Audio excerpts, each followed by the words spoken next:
Welcome back to the Extra Rep Podcast, guys. I'm Josh. I'm Liam. So today is all about recovery. So we're going to go through the science of recovery, why recovery is so important, obviously especially to do with your weight training. We're obviously going to cover sleep, which we know is a massive one. Obviously we'll cover nutrition as well. We're going to sort of talk about, the difference between complete rest and some active recovery as well, which a lot of you guys will get some plenty of information and plenty of useful information out of. Then we're going to finish with supplements and some recovery hacks that we both like doing as well. But I guess first place to start, Liam, is why is recovery, just as important as training is? Well, training, we stimulate the muscle. Recovery is where it grows. It's literally as simple as that. You need to recover in order to perform, but you also need to recover in order to perform in all aspects of your life. Yeah, and I think people forget that where obviously they're going into the gym. When you go into the gym, you are going to be breaking down muscle tissue. And it's not as simple as it being just built back up. But the recovery process is where sort of the strength adaptations occur, where you're able to get to that point where you should be able to come back and then get stronger. So like we said, if we sleep well, nutrition's good. We'll obviously talk about training volume in a sec. But those three are really going to be sort of key when we're talking, especially about recovery. Definitely. And look, movement is recovery as well, as you mentioned before, with active recovery. So moving and actually just going out for walks, something that's really low stress on the central nervous system, but helps increase blood flow. So helps actually get nutrients to the certain inflammation, which is the damage that you've caused the muscle cell. So it upregulates that nutrient absorption, drives glucose into the cell, drives water into the cell. Like, it just really aids in the recovery process. Yeah, and that's something we'll definitely talk about when we talk about that, active recovery as well. But going back to obviously training, with training, there's a really big focus, especially these days, on smacking yourself in the gym, sweating, F45, all those type of sessions. So if you want to sort of explain why, being structured with your weight training and when it comes to training volume, what people should look out for and what people should really sort of strive towards and maybe strive away from as well. Yeah, so if you're doing a leg day and you can't walk properly for 4 days after, you've done too much volume. It is as simple as that. There's no badge of honor for being so sore that you can't do daily tasks anymore. It's just a sign of muscle damage. Like, it's not a sign of growth. Yes, it's really good for the ego to be like, oh, I'm so sore after that leg workout. But realistically, you didn't have to do 4 sets of 15 on your Bulgarian split squats. Yes, you can't walk up the stairs and it's painful, but that doesn't necessarily mean that your legs grew.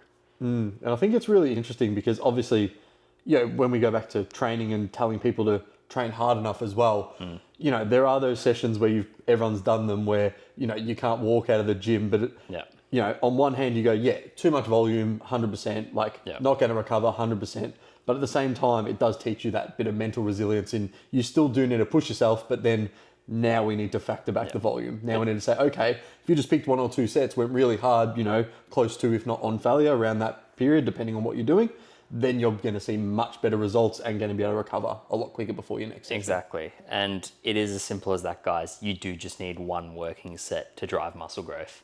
Yes, we recommend 2, but 1 set of around 5 to 7, 8 to 9, however many it may be till failure, is all you need to get muscle growth. And I think that comes back to frequency as well. It's like not just 1 set, 1 muscle group once per week. Nope. You need to do that multiple times per week as well. Again, we're not going to go into programming this episode. There's so much we can sort of go through there, but I think the main takeaway is being able to get the maximum from the minimum amount you're doing with your training. If you can maximize, growth for 1 set of each muscle group, etc., that's when you're going to see the best results because fatigue is going to be less and you will recover more and you'll be able to train the muscle more frequently. Yeah, it depends on the person as well at their stage of their lifting career. I mean, for more advanced people who have been doing it for 10 plus years like you and I, we really have to manage our volume and we actually have to prioritize our recovery. Whereas people that are just new to the gym sometimes do need to prioritize just actually getting in and doing a bit of volume rather than their recovery because they're building a new habit and they're not really worrying about the rest of the day-to-day stuff that can come into play when it comes into volume and lifting. Because look, we know the drivers for muscle growth. We're not going to go over it on this podcast, don't worry. But all these other factors of recovery can come into play for your performance in the gym. So this can be like work stress, could be like financial stress, family stress, emotional stress. That stuff can really impact how much volume you can actually tolerate in the gym. Yeah, and I think it's really interesting that one final point I'll make before we move on is that when you're a beginner, you're not going to be lifting much weight, right? You might be lifting 30 kilos in your bench press. Once you become more advanced, you might be lifting sets of 100 kilos. Yep. So think about the difference that makes, even though your recovery probably has hopefully improved by then as well, it's a much bigger tax on the body as you get to those levels. That's why you'll see, obviously bodybuilders take steroids and things like that to combat that. But they will be a lot more meticulous with their recovery as well. Yeah, we can touch on that quickly. Whatever your favorite influencer who is admitted to juicing is doing as a program does not mean it works for you. It does not mean it works for you. They are doing a shit ton amount more volume that they can recover from because they're enhanced that you simply cannot. So an influencer, or let's just say you watched an old school bodybuilding Olympia, Jay Cutler did this, Arnold did, 6 hours in the gym a day and stuff. It's like, no, you don't need to be doing that at all. Yeah. And of course, like I said, it goes back to how much muscle do you want to grow? In an ideal world, if you want to grow as much muscle as possible, you just jump on the gear straight away. But there becomes a big rabbit hole that you probably, for 99% of people, don't want to go down, and we won't cover that in this podcast. But we're going to move on and talk more specifically about sleep now. So you guys have heard me say this study before, people who slept 5 hours, people who slept 8 hours, similar calories, similar protein, everything was pretty controlled.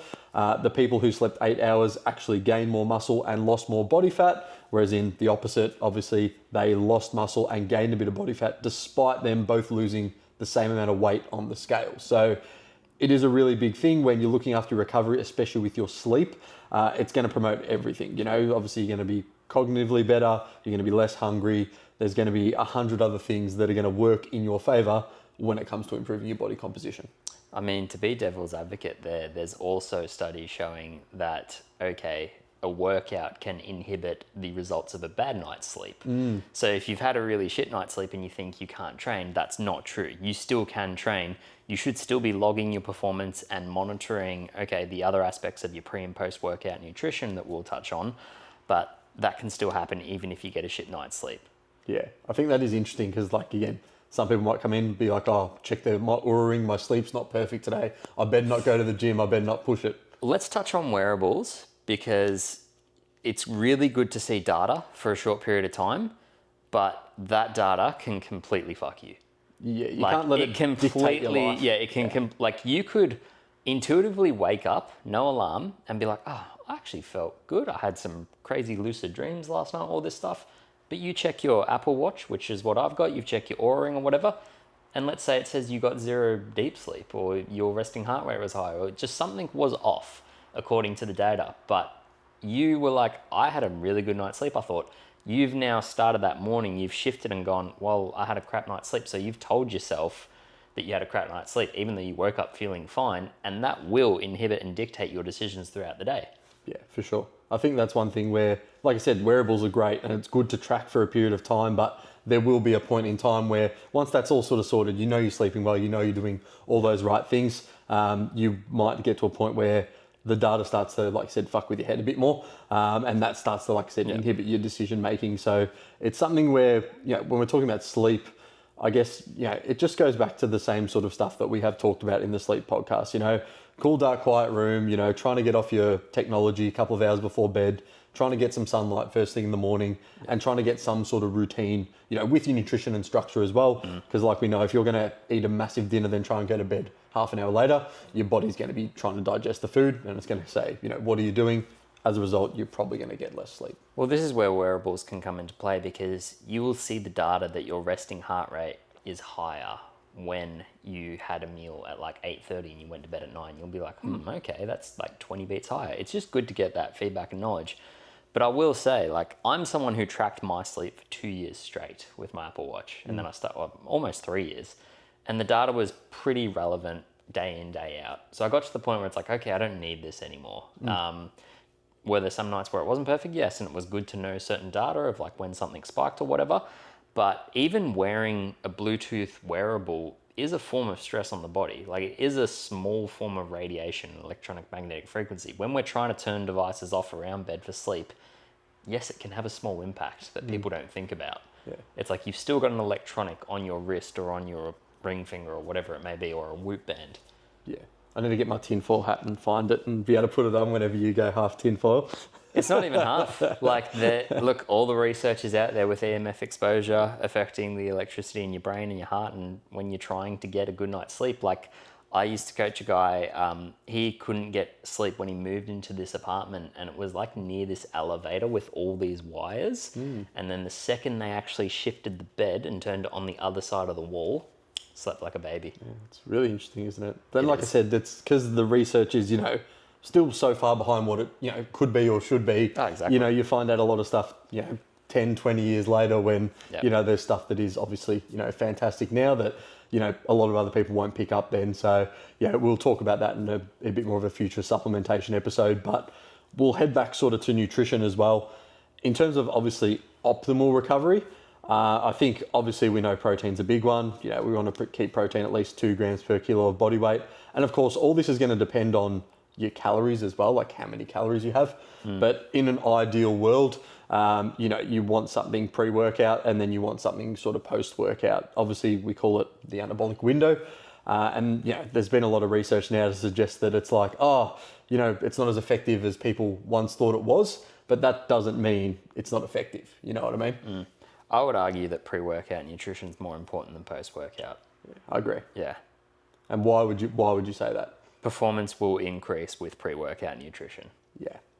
So you'll find like if you can get a meal with some protein and some, depending on how many hours before you train, so some sort of carbs. Obviously, the closer to your workout, the more high GI, faster acting carbs you'd want. With some protein, a little bit further away, you can probably get away with some lower GI stuff. But like my sort of rule for clients, if they can afford to have it, is like if you can get 50 grams of carbs in, a couple of hours before your workout with some protein, that's going to put you probably in a really, really good position. Obviously hydration as well, but those two things together are generally going to lead to a much more effective workout than if you had neither of those things. Yeah, and I would just say for anyone, I'd use a protocol of just banana and honey. Yeah, it's so simple, it's so quick, it's really easy on the gut, it's easy to absorb, in combination with a coffee, of course. But a lot of my guys, like if they're getting up first thing in the morning. So they're training at before 5 a.m. They need to get up at 4. They're not going to, make toast or make a big meal or, scrambled eggs and toast or anything like that. Just a banana, coffee and honey, good to go. And their lifts are being greased. I think that's a good thing to cover is obviously when you are, if you're training first thing in the morning, again, ideally, we don't like to train fasted, again, depending on fat loss and things like that. You might have to from time to time, shit happens. But I think, if you can make sure, especially pre-workout, you can fuel yourself. Obviously, ideally, would we like to get some protein in within the first, half an hour to an hour after a workout? Of course. Yep. But if we can't, it's probably not the end of the world. Like as long as your daily protein on that day still hits, the target, I think, it holds you in pretty good stead. But if you're looking to go that extra level from just, tracking your calories, tracking your protein, really start looking at your pre and post-workout nutrition because if you start getting that right, that's what's going to drive training performance. And if you can improve training performance, then of course, that's going to lead to improving body composition, more muscle, less body fat. Yeah. One hack for some people is literally just EAAs and electrolytes just during the workout. It's not ideal. Like it's more ideal if you had the banana and honey and all that. But like, even if you have that, it just helps with breaking down the muscle tissue and really just performing a little bit longer in the gym. You'll get a little bit more out of it with EAAs and electrolytes in your system. And then you can keep that, as we call it, the anabolic window. You can push that a few hours further to like a later brekkie or whenever. Yeah. I do recommend electrolytes for all of my clients, especially the ones that can afford the carbs, having electrolytes with the carbs in them, fantastic. If not, having a lower calorie alternative of electrolytes, especially first thing in the morning, because when we wake up, generally we're going to be extremely dehydrated. And that's going to reduce our muscle contraction. So we're not going to be as strong unless we are, hydrated. So definitely something like that. And again, an EAA. Do you want to explain why you prefer an EAA over a BCAA? Yeah, essential amino acids. So it's about 20 amino acids there. It actually helps with the, what's the word? Not muscle protein synthesis. I'm having a brain fart. To stop the catabolism of the muscle. Stop it breaking down. Yes, but there's a specific term for it. I'm trying to think. I'll just say catabolism. Yeah, catabolism. Fuck it. Breaking down muscle tissue. We've explained it anyway. So it will just help stop breaking that muscle tissue down. Whether it's branched chain amino acids, there's literally only like 3 to 5 in there, which won't really do much at all. And I remember there was a bit of research back in the day. It's really hard because, like, if you're going to take a BCAA, you may as well just take a whey protein or an EAA. Yeah. That's sort of, you know, we're not saying it's bad and you can't use them, but it's like, it might give you like 5 grams of protein where, you know, an EAA, again, you know, they're all essential, especially like, you know, intra workout, I guess. But ideally, like, you know, as long as you're having some protein before, protein after, and keeping hydrated, they're sort of the 3 key things with your nutrition that you sort of, I guess, really need to focus on when it comes to that. But back to recovery, obviously we were talking earlier in the podcast about active recovery and sort of complete rest. So how would you know when to be like, I guess, have an active recovery day as opposed to be like, fuck, I need to sit on the couch all day and actually have a complete rest? I usually go by general mood and energy levels. That's probably the biggest marker for me. I notice if like I'm, you know, completely like, I feel like I can't do day-to-day tasks, or like, for example, if things just feel like they're a lot more of an effort than they should be, then I'm like, okay, I need to just chill out for a bit. I need to just calm down. Sometimes, look, going for a walk's the best way. And look, I don't think there's many days where it ever is just sitting on the couch all day. I think you should still do the active rest every single day. But just take the time off when you need it. Yeah. And you'll know when you need it intuitively. Yeah. And I think people do forget that, like I said, the mental load that us humans go through these days is probably a lot bigger than what it was once upon a time. And it's something that we need to really pay attention to, because if that mental load's burning out, like, and you're, like I said, smashing yourself in the gym, high stress job, like all this stuff is going to snowball. And eventually, like, you will have that day where, you know, I've got clients who, like, by the time they get to Sunday, for example, they just need a day on the couch and they can barely move, which is obviously something we want to work on, but their body just needs to recover, you know, after everything they've done. You know, they might be walking, they might be working 60 hours, doing all the gym sessions, wife, family, kids, finances. You know, of course, you're going to have your weeks, you're not going to have your weeks, but yeah, those sort of things are really important. You will, I guess, get better at figuring out when you need those times and when to push and pull. But at the same time, if you don't push yourself to a certain limit, you're never going to know where you can go and where you can sort of assess, like, I guess we call it like a stress tolerance. Everyone sort of can, you know, it's like a video game where you can sort of like unlock a new level. You can level up. You know, I've always thought, like, at one point I'm like, I couldn't possibly take any more clients, or I can't do this. And then you just sort of get used to it. And then that next level opens up, and the next level. And, you know, not that I'm advocating for just being busy and working all the time. There's got to be a balance. But yeah, I think it goes back to listening to your body at the end of the day. Yeah, I mean, I saw some statistics and data that we as humans consume 60 hours of different information per week, whether it's like news, words, people, whatever. Like, our brain is consuming that every single week. So if you think about that compared to like 20 years ago, no wonder so many people, they say like, oh, like, my life's not that hard, or I'm not that stressed at my job or anything, but I'm just so tired at the end of the week. It's like your brain and mental fatigue is taken in so much that you're trying to process. I'm having that conversation time and time again with people. They're just like, I just don't know why I'm so tired. But it's not like a physical tired. It's a mental fatigue. And it can inhibit recovery. For sure. Like, the body doesn't know the difference between, you know, stress from your job or stress from training intensity. So I think that's a really good one. When we talk about recovery methods, obviously, you know, you've got your sort of stuff these days, you know, like your massage guns, your ice baths, you know, that sort of stuff. I think, you know, they all have a place in a period of time, but I think it's important not to rely on these for recovery. I think if you can go back and go, okay, keeping my training volume low, you know, obviously sleeping well and looking after my nutrition, if you can do those 3 things, and obviously, you know, managing your stress, doing stuff you enjoy, that's just going to take you so much further than being like, oh, I'm just going to jump on the massage gun for 5 minutes and assume that I'm going to be fine now, or jump in an ice bath for 5 minutes. I'm like, sweet, I'm good, I'm recovered, I can go again. You don't need to pay all this money and like spend $600 on a massage gun and all this stuff for recovery. Like, the basic methods still work. And there's a lot of overlooked ones, like literally just sitting down on the couch and watching something on Amazon Prime for an hour can just shut your brain off and shut your nervous system down, really get the resting heart rate down. Something simple as literally being social and catching up with a friend over the weekend, like sort of energizes and recharges you. Probably worth noting, if you feel more drained than recharged after that interaction, maybe look at your friends. But look, they're really overlooked methods. I think even just going back to, like, it will come back down to what you enjoy doing. So it's like, say for example, we use stretching as probably a really good example because, you know, by itself, does stretching do all that much? It's like, well, yeah, it can help improve mobility, blood flow, etc. But the main thing it probably does is help calm your heart rate down, which is going to lead you to be in, you know, less of a stressed state. So it's like the sauna I've got at home as well. The main reason I bought the sauna wasn't for the recovery benefits. It was so I have half an hour to myself to just chill out and actually just bring, you know, everything back to baseline. Yep. You know, so these are sort of things where, of course, you've got to sort of find what works for you.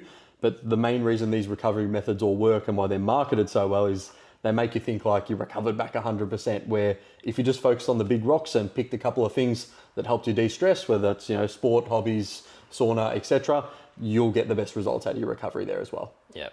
I think going back to the nutrition as well, one thing we just didn't touch on was the importance of carbs. We talk about protein being so important, but when you eat carbs with protein, like carbohydrates are very protein sparing.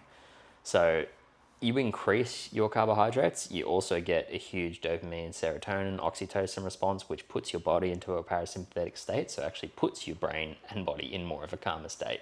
So a lot of people go the low carb route, and then people that are going keto and carnivore are finding their adrenal glands and thymus glands and all that stuff are starting to shit themselves.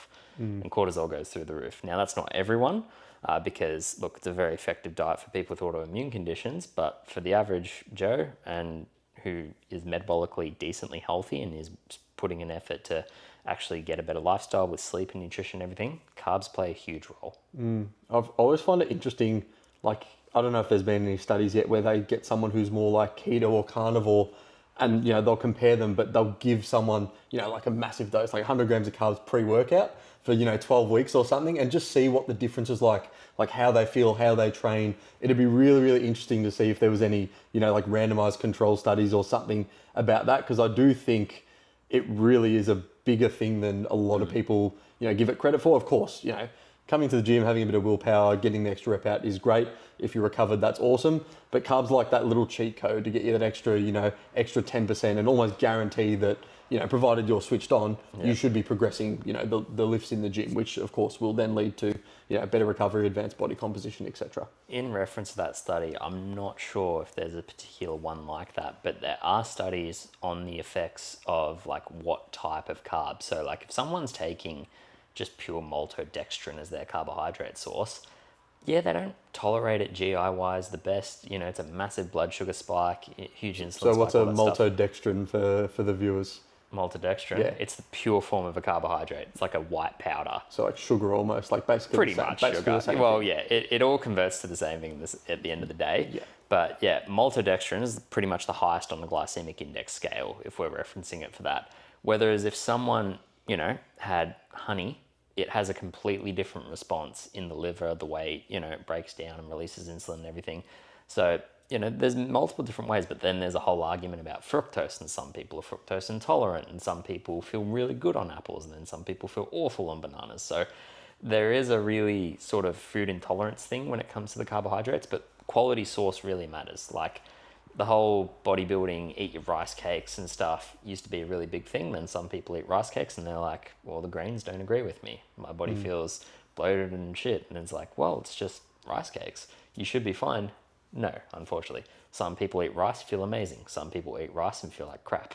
And I think, like, yeah, going back to the rice, like I always found, for example, like I was like, I'll go from white rice to brown rice because that's better for you. It's the healthy version. It's the healthy version. Oh no. And now I'm on basmati rice, and I'm like, that's just, you know, that's from what I've found is the best absorbing, the best digested for me, the way it works. So you do have to play around with your carb sources. There, people will have different intolerances, different issues with different things. Again, could be underlying gut issues. Won't go through that in this podcast, but it is something to. I can save someone quickly there. You don't have to do a food sensitivity test. Just keep a log of how you feel 5 to 10 minutes to 20 minutes after you eat something.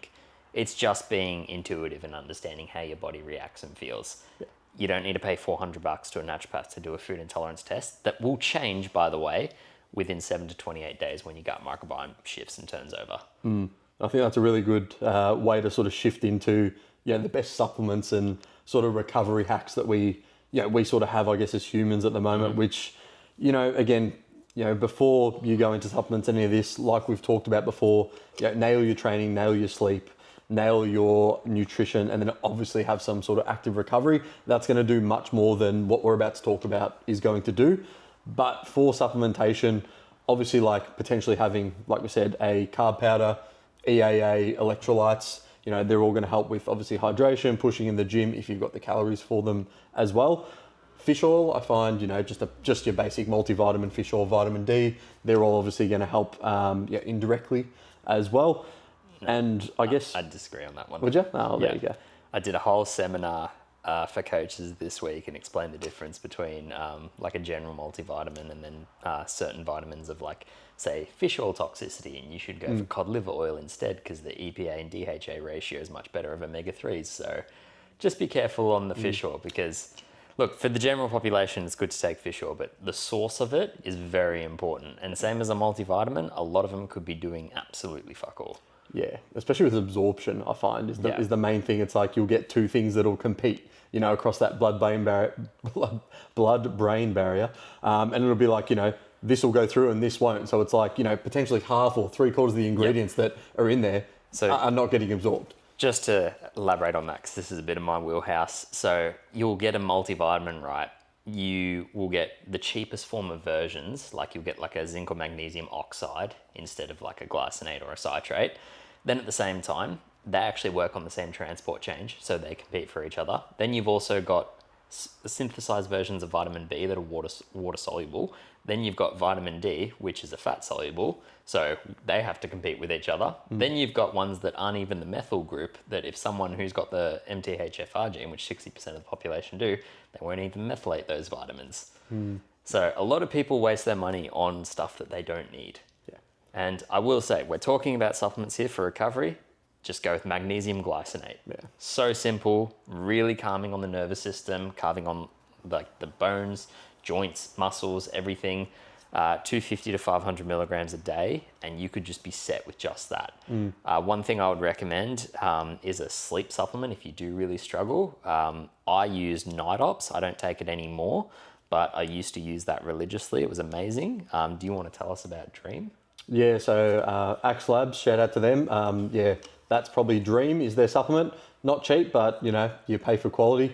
Every time I've had that, for example, if I know I'm going to get, maybe under 7 hours sleep for whatever reason that may be, or I know I've got an absolutely massive day, take a scoop of that, and that just absolutely knocks me out, gives you some whack dreams, but geez, you wake up and it's probably the only sleep supplement I've taken and been like, wow, that actually really worked. I actually really noticed the difference. Obviously, you can't out-train, the bad sleep routine and all that sort of stuff, so you still need to get that in check. This isn't just like, you can have this every night and it's just going to amazingly make you feel better. You've got to do it in conjunction with, fixing up sleep routine and all that sort of stuff as well. But Axe Labs Dream, strongly recommend. And I haven't tried the Night Ops, but I've heard good things from that as well. The last thing I will mention is, probably a bit taboo, but CBD gummies can be something that I know me and the girlfriend have had a few now. And every time, just more so from a calming perspective, calming down before bed, stopping the mind from racing as much. I find that's quite good as well. So it was Hemp Pharmacy, I think it was, with a F instead of PH. We'll pop a link for the description there, but I use their stuff as well, and I've found really good results. But again, before doing all this, you've got to cover what we just covered. Go through training, go through sleep, go through nutrition, and go through your active recovery first. I think the last thing I want to touch on is like your heart rate or your HRV and how that sort of impacts recovery and how you can start, I guess, almost telling when your body's going to start being under strain or sick or you've pushed things too far. Well, are you talking in regards to sleep or general? I think just in general, like how you feel, how you perform, Gotcha. Like if you're like, oh, my lifts are going down or I'm just not feeling quite right. Yeah. Well, one really good thing about like wearing a wearable and tracking your workouts is you can notice in correlation if you're on a program, you can notice if your heart rate's either elevated or not. And I've noticed that just from a pure nervous system metric. It's like, I don't really look into HRV, like it's very sporadic. Like HRV, for people that don't know, is heart rate variability. So you want it as high as possible, essentially. Sometimes it can be in the gutter, sometimes it can be high. It can be a good measure, but it usually measures the second you wake up, and it varies so much throughout the day. So the only time you really need to check it is if you wake up. And it can literally change if you check your phone, because then you see notifications, your brain turns on, a whole bunch of things are different. So I don't usually like to measure it because it can be so really variable, but resting heart rate, I'll touch on the workout side of things. That's the best way for heart rate, because you can notice if your heart rate is increased a little bit more during a set. Like, for example, there was one time where I was coming down with something, but I had no idea. It's like the small symptoms, that maybe a little bit of a squiggle in the back of the throat, but I did one warm-up set of Romanian deadlifts, and we're talking the 20 kilo bar, and my heart rate was at 170, and I was like, what the hell? Like, that's not right. And then, performance was down the gutter that day, and then later on got sick and sort of understood there. But if you want to know how you're going to get a good night's sleep, try get your resting heart rate as low as possible before. The last point I'll say on that is, if you just keep your dinner at least 2 to 3 hours away from when you're going to go to bed, that's your best chance of getting your heart rate as low as possible before you go to bed. Yeah. And I think just touching on that, getting your heart rate down, so like, going back to active recovery and that, you probably should be doing some sort of cardiovascular activity 1 to 2 times a week, depending on what your heart rate is. But, ideally you'd probably want it down around, 60 beats per minute, if not less. I know 60 to 90 is like the normal. And again, some will be like higher and lower as well. But the lower it is, the better it is for you, for your heart, for your health, etc. So that is something that we'll strongly recommend you take away as well, because that will eventually improve all these markers as well, and enable you to recover quicker and more effectively. Yeah, I will say, like, it does come into play with not just metabolic health, but like how heavy you are in general. The more body fat you lose, the more weight you lose, the more your resting heart rate will come down. Yeah, so that's a good indicator as well. For example, like mine's between 40 to 50. And sometimes it goes under that when I sleep. Yeah, I think one's similar things. Yeah, early 40s, late 40s, something like that. And but like, I don't do awesome, I don't do a crazy amount of cardio. Maybe once, twice a week. You walk every day. Yeah. See, it's as simple as that for some people. You just need to move and be active. Yeah, and then slowly, like I said, you'll be able to go up into zone 2 cardio. Do that once a week. Just getting moving, getting sweating, half an hour a week. That's something on top of your weight training that, again, you can do to help your recovery, of course. After your weight training. Exactly, yeah. But then when you go into, like the high intensity HIIT stuff, we're not going to cover that today, but that is something where, again, that goes back down the rabbit hole of, programming and recovering from your programming. And that's when you have to have someone, a coach who's quite smart, and you might have to be in, have more calories or things like that. Everything needs to be set up to be able to then maybe hit a HIIT or 2 HIIT sessions a week or something like that. To help. There's a lot of things around oxidizing fat and that sort of stuff with the higher intensity stuff, but a lot of people don't do it properly because they're already under recovered to begin with. Yeah. Sweet. Awesome, guys. I think that's a great place to leave it. Hope you guys got plenty of value out of this episode. Again, if you have any questions for myself or for Liam, you can catch us with all the social links below. But until next time, guys, we will see you in the next episode. Thanks, guys.